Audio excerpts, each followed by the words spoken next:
आप एक सर्वे कर ले अफ़गानिस्तान में कि आज अफ़गानिस्तान में तालिबान हुकूमत को लोग पसंद करते हैं या डर की वजह से लोग उसको एक्सेप्ट करते हैं।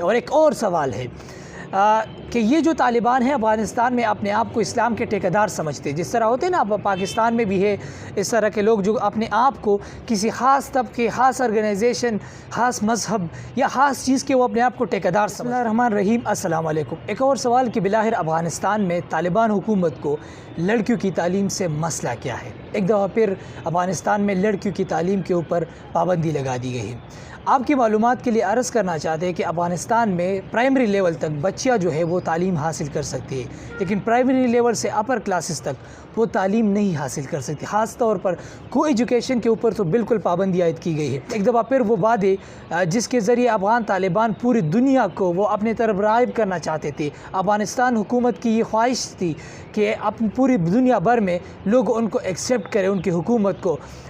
लेकिन एक दफ़ा फिर पूरी सोशल मीडिया के ऊपर, इंटरनेशनल मीडिया के ऊपर, ह्यूमन राइट्स के जितनी भी ऑर्गेनाइजेशन है उसने इस चीज़ के ऊपर खुल कर तनकीद किया है कि अफ़गानिस्तान में एक दफ़ा फिर जो ख़वातीन है उनको पब्लिक प्लेसेस पर या उनको काम से रोका जा रहा है। इसके अलावा जितनी भी लड़कियां हैं, यूनिवर्सिटी की अगर बात करें या हाई स्कूल की अगर बात करें, तालीम की बात करें, तो वहाँ पर लड़कियों के ऊपर पाबंदी आयद की जा रही है। याद रहे जब 1990 में भी इस तरह की तालिबान ने अफ़गानिस्तान में लड़कियों, ख़ास तौर पर ख़वातीन के ऊपर पाबंदी आयद की थी। उनको सरेआम जो सज़ाएँ दी जा रही थी, उनको तालीम से रोका जा रहा था। लेकिन इस दफ़ा जब अफ़गानिस्तान में तालिबान की हुकूमत आई और तो उन्होंने कुछ वादे किए थे। वो वादे भी आपके साथ शेयर करते कि जब अफ़गानिस्तान में तालिबान की हुकूमत आई तो उसने कहा, तालिबान हुकूमत ने कहा, उस वक्त के जो अफ़गान तालिबान के जो तर्जुमान थे ज़बीहुल्लाह, उसने कहा कि अफ़गानिस्तान में इस दफ़ा तालिबान की हुकूमत बिल्कुल मुख्तलिफ होगी। ख़वातीन के साथ सख्ती नहीं बरती जाएगी, ख़वातीन को थोड़ा सा रिलीफ़ दिया जाएगा। जितनी भी को एजुकेशन है या ख़वातीन या लड़कियों की जो तालीम है उसके बारे में सोचा जाएगा और लड़कियों को यूनिवर्सिटी तक तालीम हासिल करने की वो इजाज़त दी जाएगी। बहुत सारी चीज़ें थी। अफ़गान सरज़मीन को किसी मुल्क के ख़िलाफ़ दहशतगर्दी के लिए इस्तेमाल नहीं किया जाएगा। बहुत सारे वादे किए थे जब अफ़गान तालिबान हुकूमत में आए, लेकिन कुछ ही देर बाद या कुछ ही दिनों या महीनों बाद अफ़गानिस्तान में तालिबान हुकूमत ने जो वादे की थी, मीडिया के ऊपर जो चीज़ें चल रही थी, इंटरनेशनल मीडिया ने उस चीज़ को रिकगनाइज़ किया। लेकिन बाद में जैसे ही अफ़गानिस्तान में तालिबान की हुकूमत इस्टेब्लिश होती गई, हुकूमत मुस्तहकम होती गई और अफ़गान तालिबान ने एक दफ़ा फिर लड़कियों की तालीम के ऊपर अफ़गानिस्तान में पाबंदी लगा दी।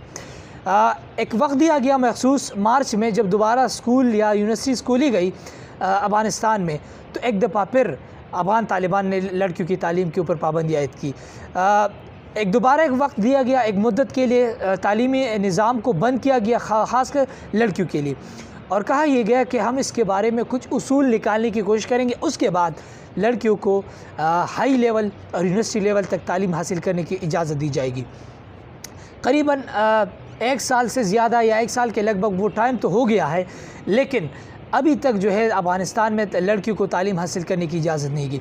मेरा बिल्कुल ही एक मासूमाना सा सवाल है और एक और सवाल है कि ये जो तालिबान है अफ़गानिस्तान में अपने आप को इस्लाम के ठेकेदार समझते हैं, जिस तरह होते हैं ना पाकिस्तान में भी है इस तरह के लोग जो अपने आप को किसी ख़ास तबके, ख़ास ऑर्गेनाइजेशन, ख़ास मज़हब या ख़ास चीज़ के वो अपने आप को ठेकेदार समझते हैं कि जो है हम हैं, इस चीज़ के ऊपर हमारा बहुत अबूर हासिल है।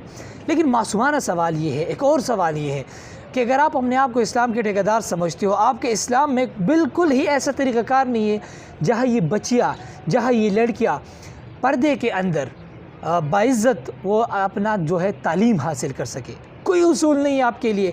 बेशक आप को एजुकेशन को अलाउ ना करें, लेकिन ये बच्चियाँ जो एक दफ़ा यूनिवर्सिटी से रोकर अपना चूड़ियाँ तोड़कर, अपने आंखों के काजल बेखेर कर रोते हुए, चीखते चिल्लाते हुए ये घरों को वापस जा रही थी। आपके दिलों में ये एहसास तक नहीं आया कि ये जो एजुकेशन है, राइट टू एजुकेशन, ये इनका बुनियादी हक़ है और किसी इंसान के पास, किसी हुकूमत के पास ये हक़ नहीं कि इन बच्चों से तालीम का हक़ छीन ले। याद रहे, इस्लाम में सबसे पहले जो अहमियत दी जाती है वो ये है कि आप आवाम को ये हक़ देंगे कि वो अपनी मर्ज़ी के और सोच के मुताबिक हुकूमत का इंतखाब करें। आप एक सर्वे कर लें अफ़गानिस्तान में कि आज अफ़गानिस्तान में तालिबान हुकूमत को लोग पसंद करते हैं या डर की वजह से लोग उसको एक्सेप्ट करते हैं। डर की वजह से लोग उसको एक्सेप्ट कर रहे हैं, उनके ख़िलाफ़ बोल नहीं रही।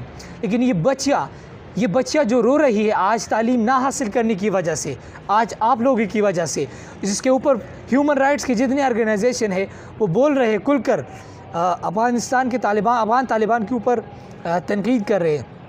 लेकिन आपका क्या ख़्याल है, अफ़गानिस्तान के तालिबान का क्या ख़्याल है कि इस रवैयों के साथ पूरी दुनिया अफ़गान के तालिबान को तस्लीम करेंगे? याद रखें, इंसान का जो फितरत होता है वो कभी भी चेंज नहीं होता। अफ़गान तालिबान ने जो वादे किए, जो बातें मीडिया के ऊपर की कि हम इस दफ़ा वो तालिबान नहीं होंगे जो 1996 1997 में थे, अलग ही तालिबान आपको देखने को मिलेंगे और तालिबान का हुकूमत बिल्कुल ही मुख्तलिफ होगा। ये महज उनका एक प्रोपेगेंडा था। इस प्रोपेगेंडे के ज़रिए अफ़गान तालिबान पूरी दुनिया में अपने आप को मनवाना चाहते थे, लेकिन पूरी दुनिया ने उसको तस्लीम नहीं किया और बहुत जल्द ही उनका फितरत जो था वो सामने आया और एक दफ़ा फिर अफ़गानिस्तान में लड़कियों की तालीम के ऊपर उन लोगों ने पाबंदी आयद की। ये बच्चियाँ जो रो रही है, इसकी जो है अल्लाह ताला कुदरत का कानून है। आप अपने कानून से तो बच सकते हैं, अपने कानून से तो बरी हो सकते हैं, लेकिन कुदरत का जो कानून है उनसे आप कभी बरी नहीं होंगे। बच्चों का तालीम उनका बुनियादी हक़ है और हम सब को चाहिए कि हम मिलकर इसके लिए आवाज़ उठाएँ।